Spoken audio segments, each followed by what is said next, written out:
이해하고 활용하기 문법 요소. 이거 원래 옛날 책에도 다 있던 거야. 자, 제일 처음에 하는 건 높임 표현이다. 무슨 표현? 높임 표현.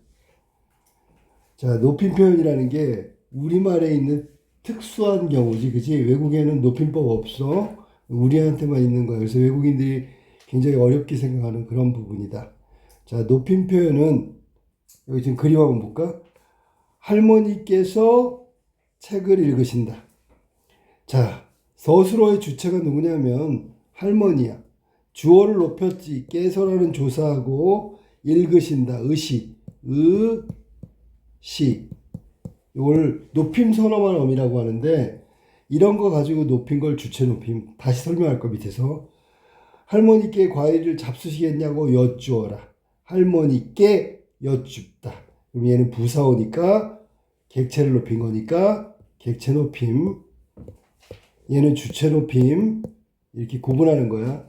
자, 할머니 이렇게 불렀어. 그리고 뒤에 뭐뭐 했어요 라고 하는 건 상대에 따른 높임의 정도가 달라지는 상대 높임에 해당되는 거야. 할머니께 드려라.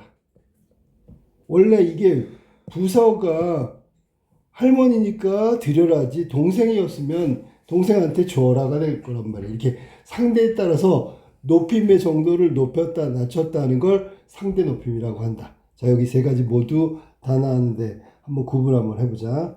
자, 높임 표현은 말하는 대상, 상대, 행위의 대상에 따라 화자가 그의 높고 낮은 정도를 달리하여 언어적으로 구별하는 방식 혹은 그 체계를 높임 표현이라고 부른다. 문법 요소의 첫 번째, 높임 표현. 높임 표현은 높임의 대상에 따라서 주어, 주체를 높여, 행위의 주체를 높이면 주체 높임. 그 다음에 상대방이 누구냐에 따라서 높임의 정도를 달리하면 상대 높임. 그 다음에 목적어, 부사어를 높이면 객체 높임. 이렇게 세 가지로 구분할 수 있다. 첫 번째, 두 번째, 세 번째. 근데 여기 주체 높임은 다시 직접 높임, 간접 높임 이렇게 두 가지로 다시 나눌 수 있어. 자, 먼저 볼까? 주체 높임은 서술의 주체를 높이는 방법. 아까도 얘기했는데 이 서술의 주체를 주어를 높이는 거야. 그렇다면 높임의 방법은 뭐냐면 시, 높임 선어말음이 시를 통해서 높일 수 있고 조사, 깨서를 통해서 높일 수 있고 마지막에 특수어휘, 존댓말을 통해서 높일 수 있는 게 방법이란 말이야. 실현이라고 얘기지. 실현 방법은 그러면 주체 높임은 세 가지가 있다. 첫 번째 높임 선어말음이, 두 번째 조사, 세 번째 특수어휘. 이렇게 세 가지를 높이는 거야. 그런데 이 주체 높임 표현은 행위자를 직접 높이는 거냐 아니면 행위자와 관련된 걸 높이는 거냐에 따라서 직관적으로 나눈다. 자, 왼쪽에 볼까? 주체 높임 표현은 주어를 나타내는 주체를 직접 높여 그러니까 직접 높임이지. 그 다음에 주체와 관련된 대상, 신체 일부, 소유물, 생각 이런 것들을 높여주는 것은 간접으로 높이는 거니까 간접 높임이 되겠죠. 이 두 가지를 합쳐서 주체 높임이라고 한다. 자, 문장을 딱 보면 이게 주체 높임인지 객체 높임인지 상대 높임인지 주체 높임 중에서 직접인지 간접인지 이거 구분하면 되는 거야. 문제풀이 통해서 하면 돼. 자, 그 다음에 두 번째는 상대 높임인데 이게 사실은 제일 외울 것이 많단 말이야. 화자가 났어. 청자가 났어. 청자가 나오면 상대 높임이 되는 거야. 아까 그림에서 이렇게 할머니 이렇게 불렀잖아. 그지? 이 불렀다는 건 할머니가 청자란 말이야. 이 청자를 기준으로 높였기 때문에 상대 높임이 되는 거야. 요거 구분해 두세요. 자, 상대 높임은 청자를 높이거나 당연히 높임법이지. 낮추어 말할 때도 상대 높임이라고 한다. 그래서 주로 뭐로 실현되냐면 무엇으로 실현되냐면 상대 높임은 주로 종결 어미로 실현된다. 종결 어미. 상대 높임은 격식체하고 또 비공식적으로 쓰는 비격식체 이게 두 가지로 나눠. 그래서 격식체는 공식적인 경우에 사용하고 하십시오, 하오, 하게, 해라 이쪽으로 갈수록 낮추는 거야. 비격식체는 그냥 해요체, 해체 딱 두 가지만 있다. 그래서 외국 사람들이 서술어에다 요자만 붙인다고 먹어요, 놀아요 뭐 이런 식으로 하는 건 다 비역식체가 되는 거야. 존댓말 맞아. 알았니? 높임 표현 외국인들은 잘 모르면 뭐 하라고? 요자만 붙여라. 다음에 세 번째 객체 높임. 객체 높임 표현은 서술어의 객체, 그러니까 목적어 아니면 부사어에 따라서 높임이 나오는 경우를 객체 높임이고라고 하고요. 실현 방법은 이렇게 특수어휘를 쓰는 경우, 그 다음에 조사는 깨를 쓴다는 거야. 그래서 객체 높임의 실현 방법은 특수어휘, 그 다음에 두 번째는 깨, 이렇게 되어 있는 거지. 자, 이렇게 해서 높임법은 세 가지로 나누는데 이것만 가지고는 정확하게 알 수가 없기 때문에 여기 혹시 예문이 나오면 선생님이 알려주도록 할게요. 자, 그러면 여기 한번 다음 일기의 높임 표현을 탐구해 보자. 자, 시작할게. 자, 지난 주말 나는 오랜만에 할머니를 뵈러 이렇게 됐지. 이건 객체 높임이라고 해야 되겠지. 왜냐면 목적어를 높인 거니까. 만약에 동생을 보러가 되잖아. 할머니니까 뵈러가 됐으니까 높임법이 됐고요. 객체 높임이라고 하는 거야. 그 다음에 아버지께서 긴 시간 동안 운전을 하셨지만 운전한 주체가 누구야? 아버지죠. 그러면 여기 아버지께서로 실었으니까 얘는 주체 높임이라고 해야 되겠네. 그 다음에 운전을 하셨지만 자, 여기서 잘 보면 하시었지만이 줄어서 하셨지만이 됐으니까 여기 시가 들어갔죠. 높임 선어원 어미. 그러니까 주체 높임은 조사께서 하고 이렇게 높임 선어원 어미가 들어갔기 때문에 니은은 주체 높임이 되는 거야. 자, 온 가족이 함께 여행하는 여행이라며 좋아하셨다. 똑같지요. 선어원 어미 시가 들어간 거야. 그래서 여기 아버지가 좋아하신 거지요. 그러니까 두 번의 높임 선어말 어미가 나왔다. 좋아하셨다. 좋아하시었다. 여기에 높임 선어말 어미 또 시가 들어갔네. 그래서 니은은 주체 높임. 그 다음에 할머니 댁에 들어가자마자 할머니께서는 나와 누나를 다정하게 안아주셨다. 할머니께서 안아주셨다. 이것도 주체 높임이야. 할머니의 온기가 느껴졌다. 저녁 무렵 할머니 청소 나왔네. 상대 높임이 되겠지. 비읍니다로 돼 있으니까 격식체 중에 하십시오체가 나온 거지요. 그래서 할머니 청자가 나왔고요. 그럼 디귿은 이거는 상대 높임이다. 이렇게 얘기할 수 있겠죠. 인사를 드리며 나올 때 할머니께서 아쉬우셨다. 요거는 주체 높임이죠. 여기 지금 나온 건 주체 높임이다. 니은하고 똑같아. 주체 높임. 요거 주체 높임이야. 앞으로 더 자주 할머니를 찾아뵈어야 이거는 객체 높임이 되겠지. 객체 높임법이 실현된 거라고 볼 수 있다. 자, 그래서 여기 나와 있는 거 하십시오는 당연히 격식체고 이거를 다 구분한다. 그러면 높임 표현을 좀 그래도 안다는 거야. 근데 이게 다는 아니야.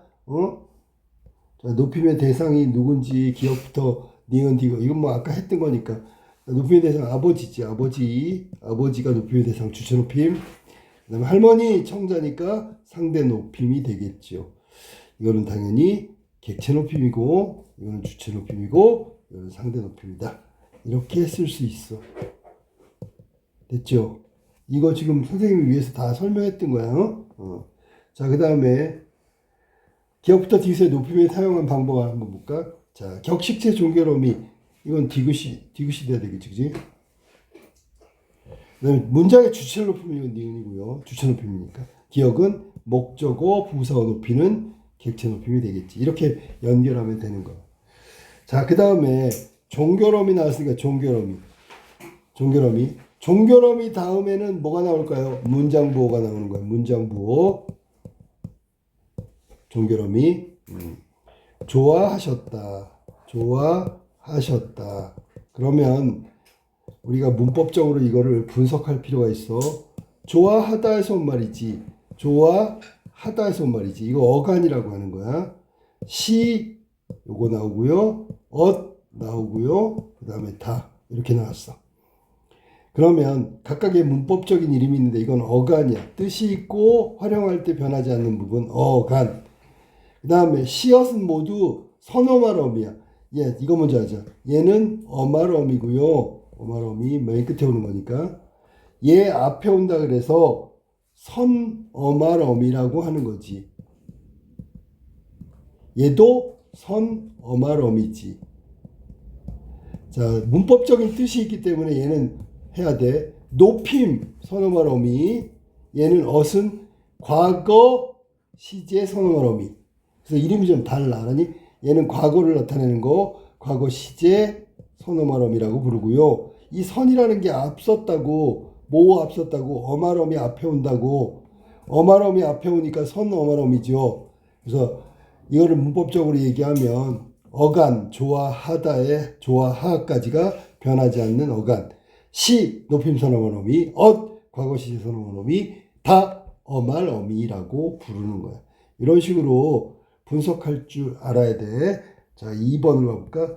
다음 그림에서 화자가 상황에 따라 높임 표현을 달리한 이유를 볼까요? 자, 안녕하세요. 앞으로 잘 부탁드립니다. 잘 부탁드립니다. 그랬더니 안녕, 그동안 잘 지냈지. 자, 지금 봐봐. 이 사람이 이 여자분한테 얘기한 거잖아. 그리고 얘도 여자한테 얘기했는데 문제는 뭐냐면 이게 가에서는 똑같은 이거 동일한 사람이야. 알았니?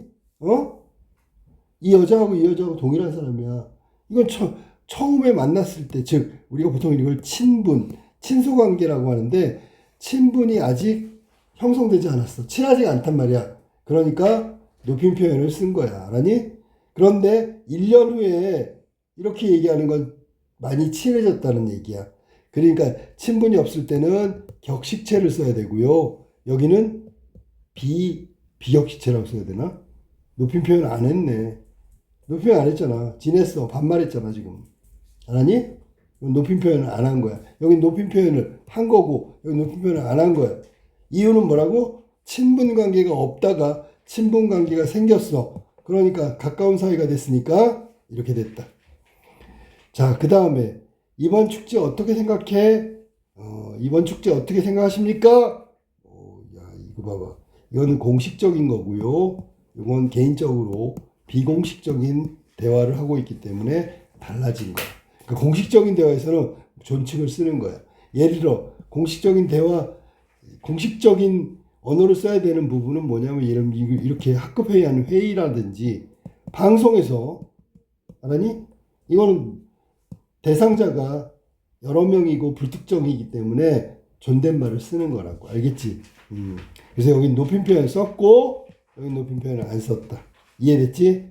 밑에 보니까 여기 친분 관계하고 공식적인 생활이라고 이야기하면 되겠네. 공식적인 생활이 있는지 아닌지를 확인해 보면 돼. 자, 그 다음으로 가볼까요? 자, 잘못된 높임 표현을 찾아 밑줄을 긋고 알맞게 고쳐보세요. 여기는 지금 오시래가 틀렸지? 왜냐면 선생님은 오라고 한 거지 오시라고 한 게 아니야. 그러면 오라셔라고 하든지 오라고 하셨어 이렇게 해야지 맞는 거야. 됐지? 아니면 오라셔 아니면 오라고 하셔 이렇게 써야 되겠지. 오시래니까 얘가 아니고 얘를 쓰는 게 맞겠네.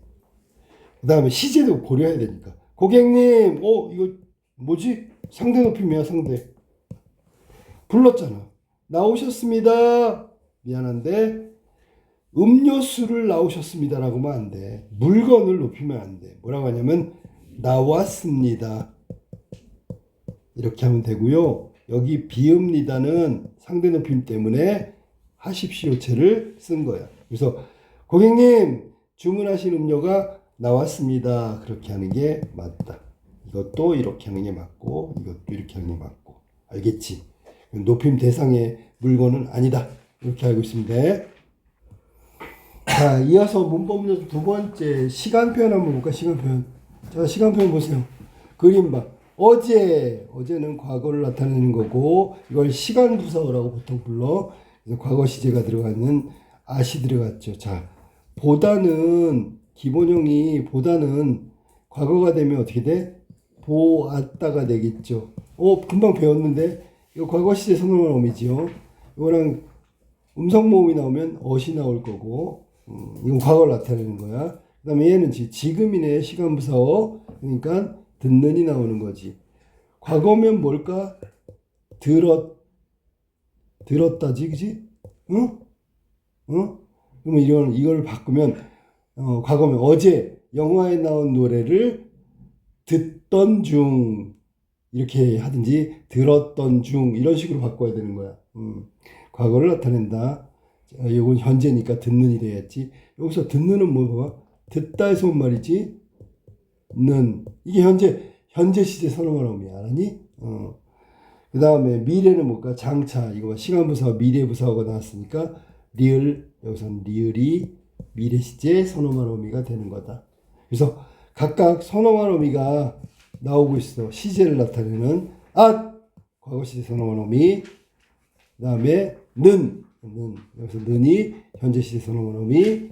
그 다음에 미래 시제 선언말 어미 리을이 나왔다. 그래서 각각 이런 걸 가지고 시제를 완성하는 것. 시간 표현, 시간을 나타내는 언어 표현을 말하는 건데 시제는 과거, 현재, 미래를 말하는 거고 화자가 말하는 시점을 기준으로 말하는 시점을 기준으로 하고 있어. 이 말하는 시점을 이렇게 얘기하는 거야. 발화시. 됐지? 어떤 사건이 일어난 시간 이거를 사건시라고 하는 거야. 그래서 이 발화시하고 사건시의 관계에 따라서 과거, 현재, 미래가 결정되는 거다. 자, 여기 설명을 잘해왔어.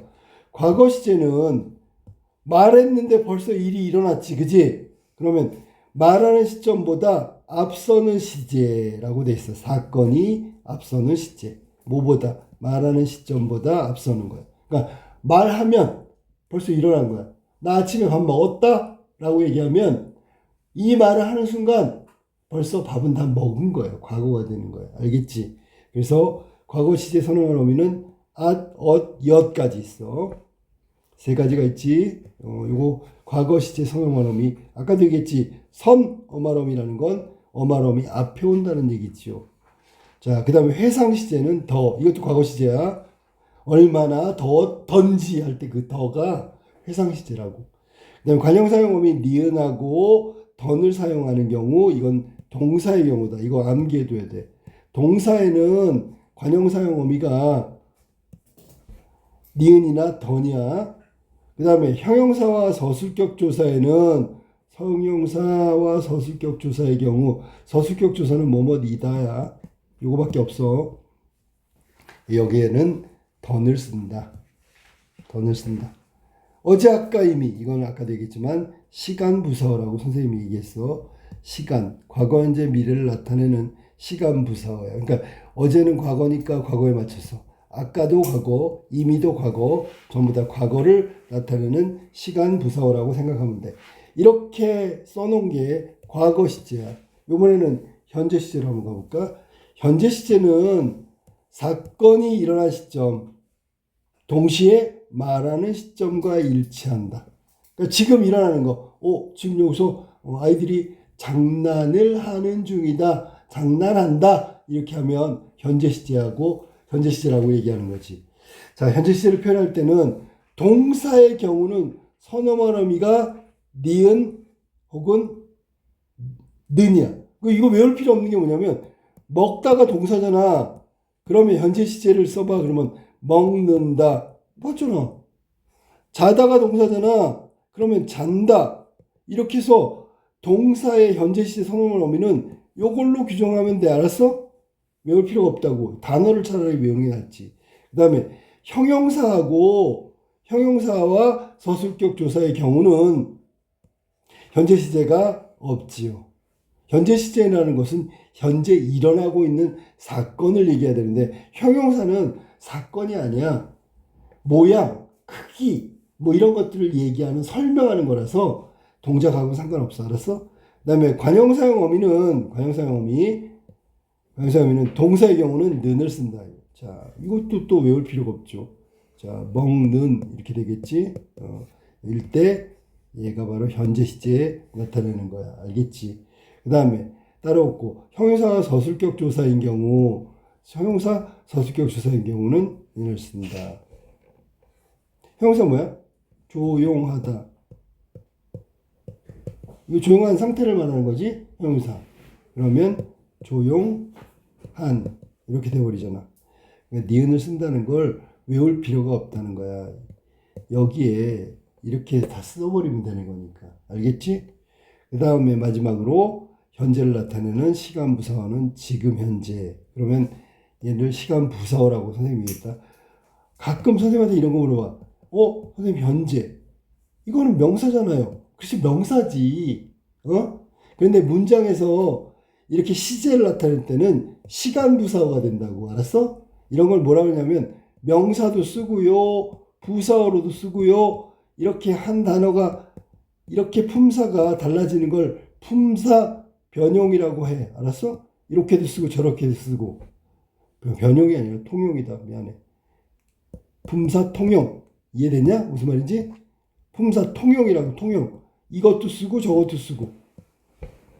그러니까 얘를 현재, 지금, 그러니까 지금 명사예요 이렇게 하지 말고 시간 부사어로 쓸 때도 있다. 이렇게 알고 있습니다. 알겠지? 자, 그 다음에 마지막 미래로 한번 가봅시다. 미래 시제는 사건 시하고 발화시가 있는데 나중에 일어나는 게 사건이 나중에 일어나는 게 미래 시제. 말하는데 아직 안 일어났어. 지금도 안 일어났어. 그런데 나중에 일어날 거야. 알았니? 나는 숙제를 안 해서 열나 맞을 것이다. 이렇게 얘기하면 미래가 되는 거지. 그지? 자, 거기에는 선어원 어미가 get이다. get도 여러 가지가 있기 때문에 좀 이따 얘기해 줄게. 리을은 의존명사 것과 결합하여 리을 것이라고 쓰는 것이고요. 관형사 의미는 리을이다. 자, 이것도 외울 필요가 없는 게 뭐냐면, 자, 뭐라냐, 형용사는 없으니까. 먹다, 먹을, 이렇게 쓰잖아. 먹는다가 아니라 먹겠다. 이렇게 하면 돼. 이게 지금 여기 써놓은 게 선생님이, 을이라고 써야 되겠지. 그 다음에 get. 이게 다 시제란 말이야. 미래 시제, 선어문 어미. 이해됐지? 외울 필요가 없다고. 자, 그 다음에 시간부사어 마무리해야지. 내일. 이거 명사 아니야. 시간부사어라고. 장차. 전부 다 부사어를 쓴다. 까먹지 마세요. 알았지? 그러면 여기서의 시간 표현의 핵심은 뭐라고? 왼쪽에 그림이 있네. 왼쪽에 한번 볼까? 이렇게 간단하게 얘기했어. 발화시를 기준으로 사건이 일어났대. 과거 시제. 발화시를 기준으로 사건이 동시에 일어났대. 그럼 현재 시제가 되겠지. 발화시를 기준으로 아직 안 일어났어. 앞으로 일어날 거야. 미래 시제가 된단 말이야. 이걸 가지고 시제 표현을 하면 된다. 알겠지? 자, 그러면 뒤에 나와 있는 이걸 가지고 시제 표현을 한번 확인하도록 가볼게. 자, 첫 번째. 자, 오늘부터 시간을 나타내는 거지. 새롭게 시작하는 교내 방송입니다. 라고 돼 있어. 시작하는, 여기 나오죠. 오늘부터 시작하는, 지금 시작하는, 말하는 시점에 시작하는 방송입니다. 됐죠? 현재 시제라고 볼 수 있어. 알았지? 다음에 과거 시제는 어젯밤에 과거 시제 맞지? 내렸다, 내리었다에 어시 들어갔으니까 과거 시제가 되겠지. 그럼 여기 지금 다시 써야 되겠네. 까만 거는 현재 시제를 썼어. 그 다음에 빨간색은 이거는 과거 시제를 쓴 거야. 됐죠? 그 다음에 세 번째, 내일부터는 이거는 미래겠네. 불겠네요. 이거 미래라고 하는 거야. 됐지? 그 다음에 다시 아까는 위에서 따져보면 까만색으로 해야 되겠네. 아니구나. 과거니까 빨간색으로 해야 되겠지. 아까. 됐죠? 그다음에 치러진. 이미 벌써 다 치러진. 망쳤다. 요거는 과거 시제에 해당된다. 됐죠? 그 다음에 지금은 현재 시제잖아. 지금. 방송을 들으며 지금 들으며 시험 공부를 한다. 니은다. 그럼 이거는 현재 시제가 되겠죠. 그 다음 마지막 여러분의 목표나 소망이 이루어질 앞으로 이루어질 거예요. 이거는 미래 시제가 되는 거예요. 이렇게 시제 구분만 하면 되겠다. 알았지? 어렵지 않아? 그 다음에 요거 좀 약간 헷갈리는 게 나오는데, 자, 헷갈리는 건 뭐냐. 다음 참고 상황의 동작상이 뭐냐면, 봐봐. 시간의 흐름 속에서, 자, 시간 가고 있어. 동작이 일어나는 모습을 나타내는 문법 요소래. 그러니까 뭐뭐 하는 중이 돼야 되겠지. 즉, 동작의 진행상하고 하나 더 있어. 완료상 두 가지로 나누는데 요거 구분하는 거야. 영어 시간에 진행을 배우지. 그랑 비슷하는 거야. 알았니? 뭐뭐 하고 있다. 뭐뭐 되어가다. 숙제가 다 되어간다. 밥이 다 되어가고 있다. 전부 다 진행상이란 말이야. 진행상은 뭐뭐 하고 있다. 뭐뭐 하는 중이다. 뭐뭐 하고 되어간다. 이런 것들이 모두 진행상이고, 완료상은 이미 완료가 된 거야. 자, 완료가 되어 있는 건 뭘까요? 그러면 완료상은 뭐뭐아 있다. 뭐뭐아 버리다. 됐죠? 자, 그래서 요것만 구분한다. 뭘 구분하냐면, 잘 들어. 이 진행상하고 완료상에서 잠깐 헷갈린 게 뭐냐면, 진행상 요것만 확실하도 뭐뭐하고 있다고, 얘는 뭐뭐아 있다야. 나머지는 구분하기 쉽죠. 왜냐면 버리다, 가다, 되어가다. 근데 얘는 다 되어버렸다. 밥이 있잖아. 다 되어간다. 진행상. 밥이 다 되어버렸다. 그러면 이건 완료상이 되는 거야. 그래서 동작상의 두 가지 진행과 완료를 알아두세요. 이거 이제 헷갈릴 수 있다고. 자, 윤서가 노래를 부르다. 자, 그러면 진행상으로 하면 지금 현재니까 부르고 있다 그래야지. 부르고 있다. 됐지? 그 다음에 완료상은 일어서다가 아니라 일어서고 있다가 아니라 일어서 있다. 이렇게 해야지 완료가 된 거야. 완전히 일어난 거란 뜻이야. 두 가지 구분하는 거 까먹지 말았지? 자, 그러면 시간 표현의 기능을 한번 알아볼게. 뭐냐면, 자, 잘 들어봐. 올해 들어 가장 큰 둥근 달, 보름달을 보려고 발걸음을 서두르는 건 뭘까? 당연히 현장감 있는 짓을 현재형을 쓴 거지요. 서두르는 사람들. 그다음에 예전에 살던 집에서 벌써 과거형을 얘기했잖아. 달이 참 잘 보였는데 지금은 보이지가 않는다. 그런 얘기가 되겠지. 니은이 되겠지. 니은. 이거는 디귿이 되고 디귿 나왔네. 그 다음에 달은 지구에서 가장 가까운 천체로 지구를 돈다. 이거는 영어 시간에도 배워. 뭔지 알아? 달라지지 않는 불변의 진리는 항상 현재형으로 쓴다. 알았니?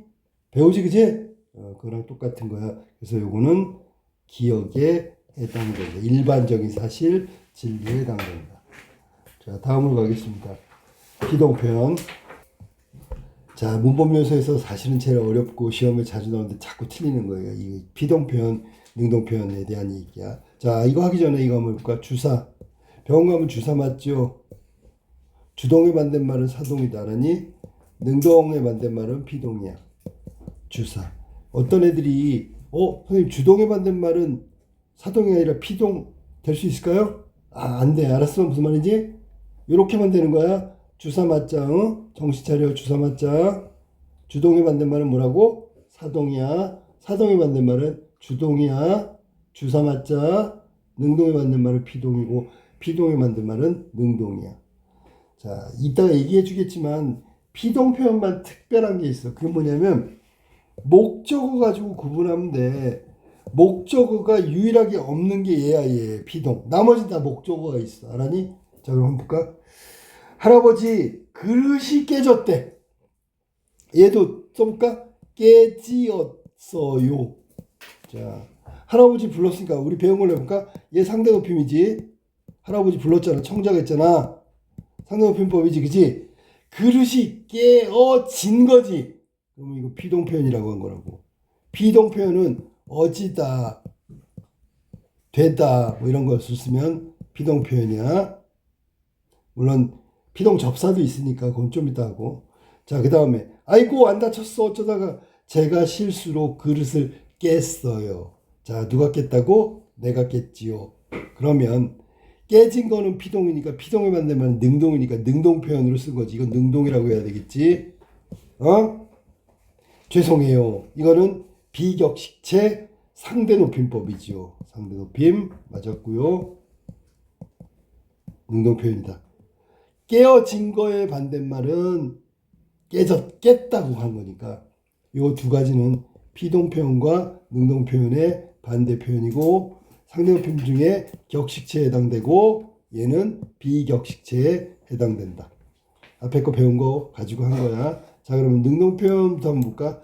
어떤 문장에서 동작의 행위를 표현할 때 주어가 의지대로 자기 의지대로 한 것은 다른 대상에 의해 당하는 것인지의 표현에 따라 달라진다. 전자를 능동 표현, 후자를 피동 표현이라고 한다.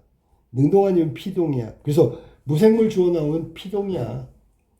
그 다음에 그 인간 주체로 나오면 능동 표현이 맞는 거야. 요 반대 관계를 잘 알아둬야 돼요. 자, 제 힘으로, 요번엔 제 힘으로, 오토, 제 힘으로. 그러면 능동 표현, 능동문이라고 하고요. 그 다음에 이와 달리 행의 주체가 아닌 행의 대상이 주어가 된다. 무생물 주어 비동문이라고 볼 수 있다. 그 다음에 피동문을 만들 때 피동전미사는 이히리기 혹은 되다, 어지다, 아지다 이렇게 쓰는 거예요. 그래서 우리가 잠깐 알아둬야 되는 게 뭐냐면 사동접사, 피동접사, 사동, 피동접사를 잠깐 알아둘게. 이, 히, 리, 기, 우, 구, 추 이게 접사들이야. 얘는 사동접사, 피동접사 만드는 건데 문제는 이것만 알아둬야지. 우구추는 사동에만 쓰이는 거야. 알겠지? 이히리기는 이거는 사동도 되고 피동도 되는 거야. 그러니까 잘 구분해야 돼. 해석을 하면 되는 거야. 피동 표현이면 어떻게 하라고? 어지다. 아까 나왔었잖아. 이히리기가 딱 나왔어. 근데 해석해 보니까 아지다, 어지다, 되다 이렇게 나오면 아 이거 피동 표현이구나. 알았지? 이히리기 보고 하는 거야. 그런데 만약에 이히리기를 들어갔는데 뭐뭐하게 만들다, 시키다 이렇게 하면 사동 표현이 되는 거야. 똑같은 이히리기지만 이거 구분한다. 알았죠? 자, 그럼 피동 표현 실험 방법에 대한 효과도 한번 알아볼게. 피동 표현. 혹돔이 어민들에게 종종 발견되어진대. 이거 피동 표현이라고 한 거야. 발견되어진다고. 자, 발견되어지다. 발견 플러스 되다에서 온 말이지. 됐지? 어간이야. 그 다음에 비읍니다. 그렇게 해가지고 발견됩니다는 이렇게 분석할 수 있어. 그런데 비읍니다. 되다라는 표현이 들어갔기 때문에 얘는 당연히 피동 표현이죠. 요게 핵심적인 거야. 그다음에 지구 온난화로 수온이 상승하여 이러한 현상이 생긴 것으로 보입니다. 보여진다, 보인다. 이것도 보입니다도 분석하면 보다에서 왔으니까 어간에다가 플러스 비읍니다. 이렇게 똑같이 분석할 수 있어. 자, 그래서 피동 표현을 썼단 말이지. 두 개 다. 피동 표현은 자, 언제 이런 표현들이 갖는 특징은 뭐냐면 피동 표현은 자, 주체가 확실하지 않아. 그러면 피동 표현을 많이 쓴다고 하니 그 다음에 주체보다는 행위의 대상을 강조할 때 이런 표현을 쓴다는 거야. 알았어? 혹돔이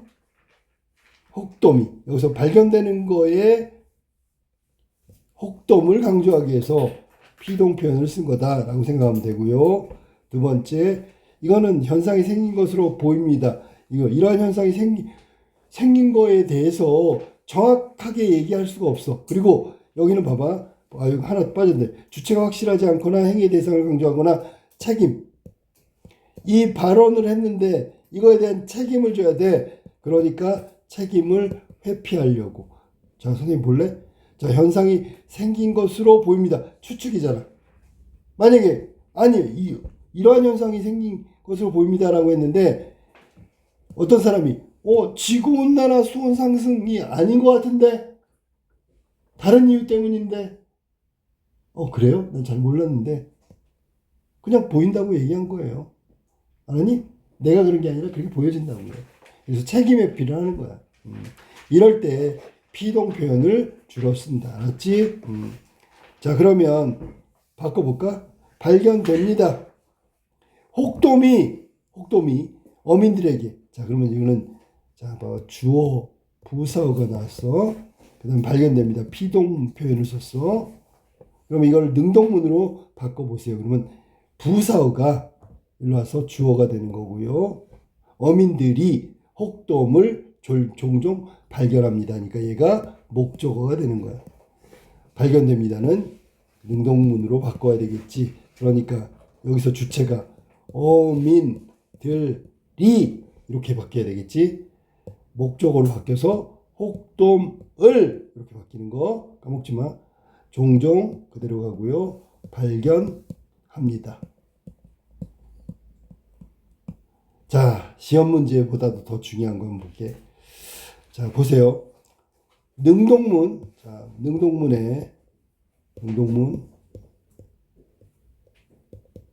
피동문 반대라고 얘기했으니까.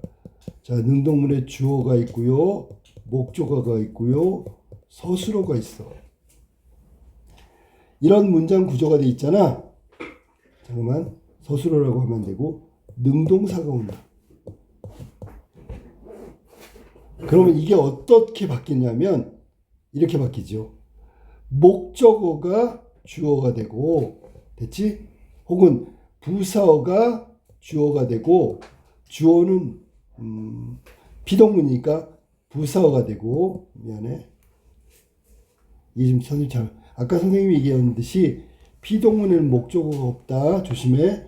그 다음에 마지막에 피동사로 바뀌는 거야.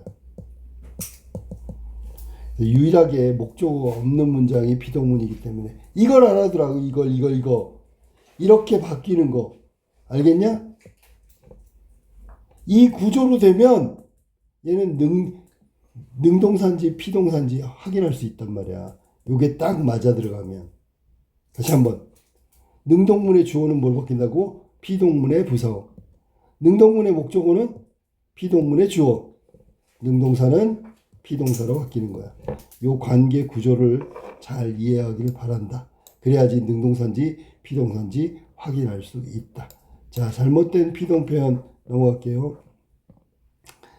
피동 표현을 적절하게 사용했는지 잘못했는지 고쳐보자. 여러분의 따뜻한 인정이 누군가에게 삶의 희망이 될 것으로 생각되어지다. 자, 이거 틀렸네. 그 다음에 모이어진. 자, 성금은 어려운 이웃들의 겨울나기에 큰 도움이 되니 그냥 지나치지 마시고 관심 부탁드립니다. 자, 생각되어진대. 자, 선생님 볼래? 생각돼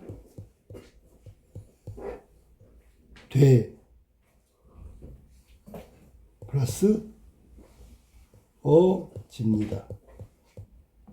아까 배웠어. 이 돼가 있잖아. 비동표현이거든. 어집니다. 얘도 비동표현이야. 쓸데없이 두 번 쓴 거야. 이걸 뭐라 하냐면 불필요한 이중피동 그래요. 아니? 좀 이따 이거 구체적으로 얘기해 줄 테니까 잘 들어봐. 그 다음에 모이어진 여기 모여진 이렇게 됐지. 그러면 여기도 모인 이렇게 써야 되는 게 맞는 거지. 모여진 게 아니라 모인 거지. 정확하게 의미를 잘 구분해서 쓰도록 한다. 중복돼서 쓰면 안 된다. 모여진이 아니라 모인 이렇게 해야 되겠지. 자, 여기는 불필요한 이중피동에 대한 얘기, 모의, 어진. 생각되어집니다. 됐어? 자, 그 다음에 마무리하기 전에 잘못된 피동표현. 요거는 선생님하고 좀 얘기를 해야 돼.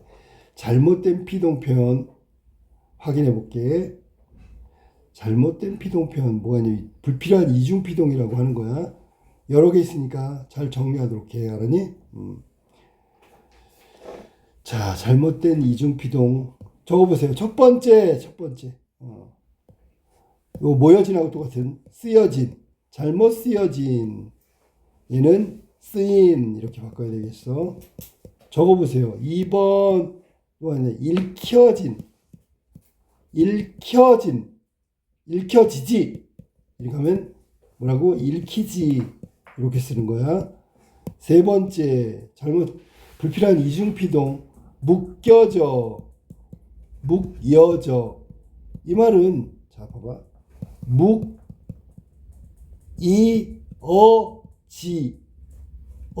요게 합쳐진 거야. 그러면 이어지다 이다. 자 선생님 봐봐. 요걸 아까 선생님 잘못 설명한 것 같은데 얘가 피동접사 이힐이기에 이고요. 어진이 피동표현이야. 지금 생각났어. 이것도 똑같아. 묶다 묶이다 어지다.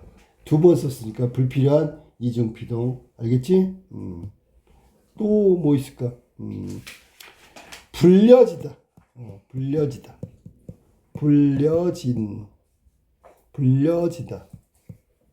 자, 이것도 봐라. 불리어지다. 요거 피동표현이고요. 어지다도 피동표현이야. 그 피동표현이 두 번이나 나왔다고. 이런 걸 어떻게 고친다고?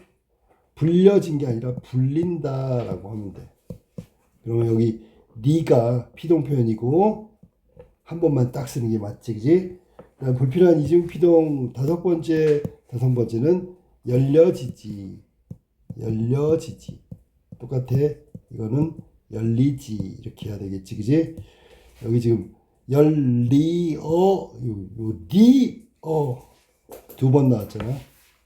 그 다음에 마지막으로 담겨진 이런 거 있어. 담겨진. 다시 한번 담기어진. 여기에 피동표현은 이힐이기 하는 표현하고 어지다가 들어갔으니까 불필요한 이중피동. 그러니까 얘는 담긴 이렇게 쓴 거야.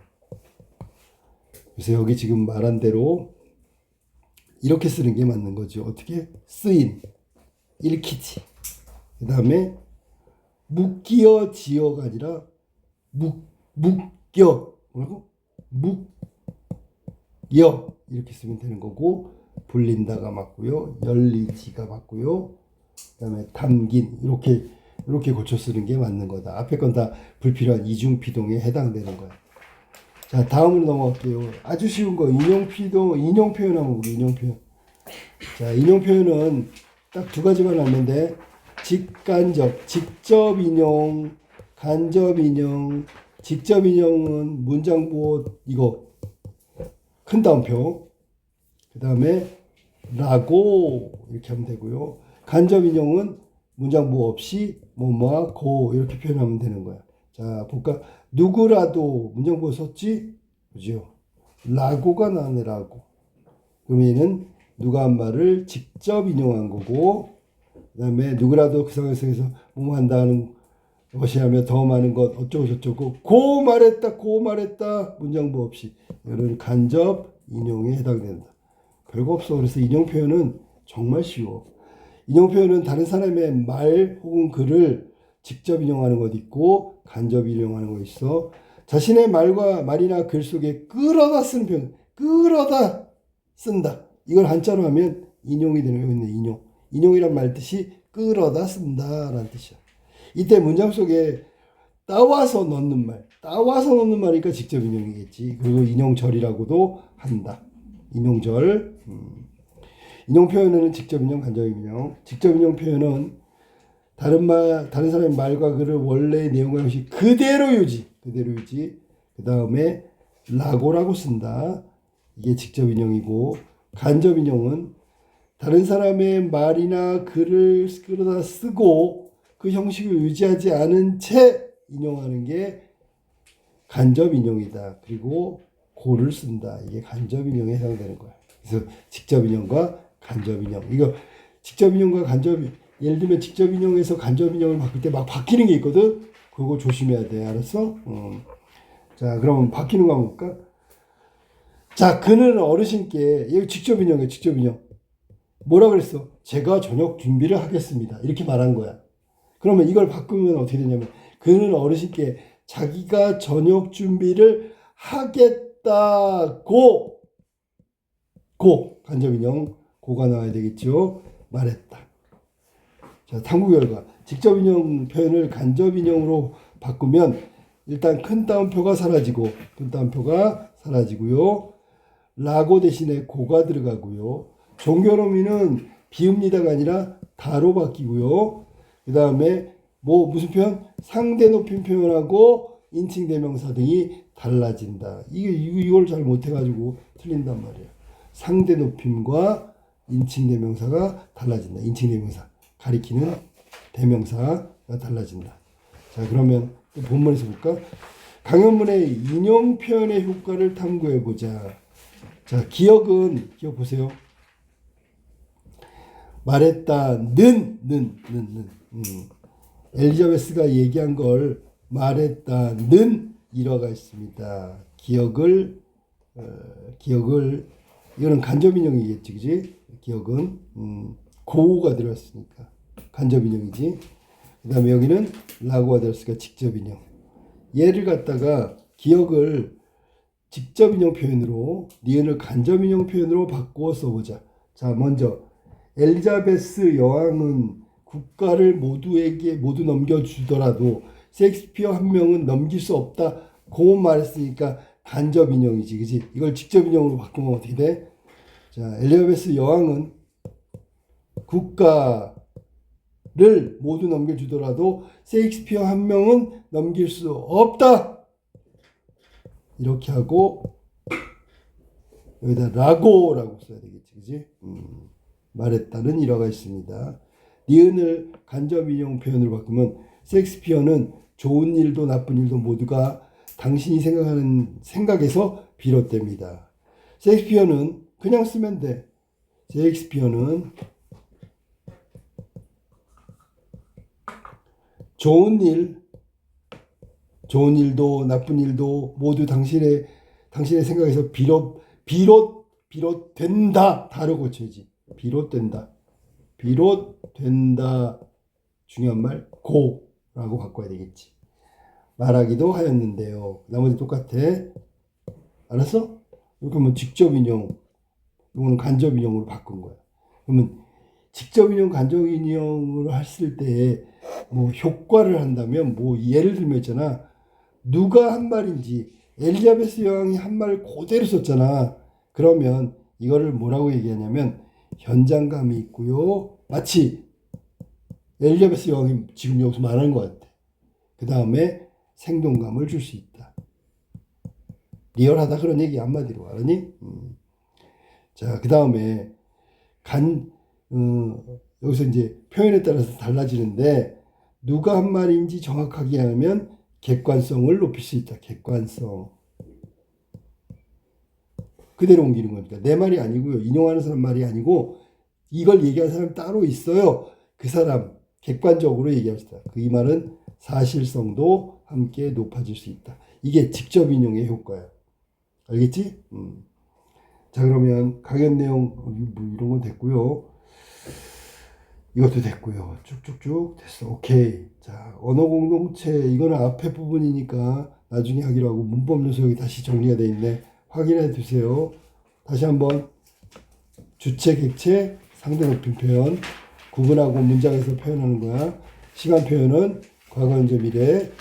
시제하고 동작상은 진행과 완료. 피동 표현은 반대가 능동 표현. 그 다음에 주동 표현도 있는데 이거 반대는 사동 표현. 이거 나중에 다 배워야 돼. 알았어? 그 다음에 인용 표현에는 직접과 간접이 있다. 이렇게 해서 문법 요소 높임 표현부터 인용 표현까지 알아봤다. 알겠지? 이거 갖고는 진짜 불충분해. 문제도 더 풀어봐야 되고 그 내가 준 시험지 있잖아 따로 프린트 그거 갖고 공부하도록 해.